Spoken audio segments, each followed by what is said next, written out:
મંડીમાં વાદળ ફાટવાની ઘટના અને તેમાં મૃત્યુઆંક વધ્યો છે। મંડીમાં વાદળ ફાટતા 11 લોકોના મોત થઈ ચૂક્યા છે।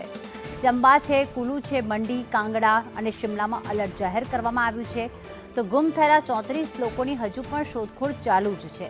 હિમાચલના મુખ્યમંત્રીએ રાહત પેકેજની જાહેરાત કરી। પશુધન અને ગૌશાળાઓને થયેલા નુકસાનનું વળતર ચૂકવવામાં આવશે। પૂરમાં જેમના ઘર વહી ગયા છે તેમને પણ જમીન આપવામાં આવશે। મુખ્યમંત્રીએ રાહત પેકેજની જાહેરાત કરી, પરંતુ આ તરફ સતત વધી રહેલો મૃત્યુઆંક 11 લોકોના મોત થઈ ચૂક્યા છે। 34 લોકો હજુ પણ લાપતા।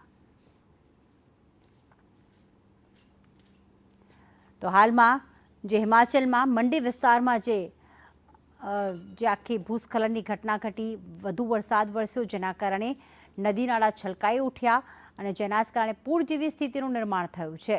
તો સાથે જ 11 લોકોના મોત પણ થઈ ચૂક્યા છે। અનેક જે ઘર છે તે પણ પાણીમાં ગરકાવ થઈ ચૂક્યા છે।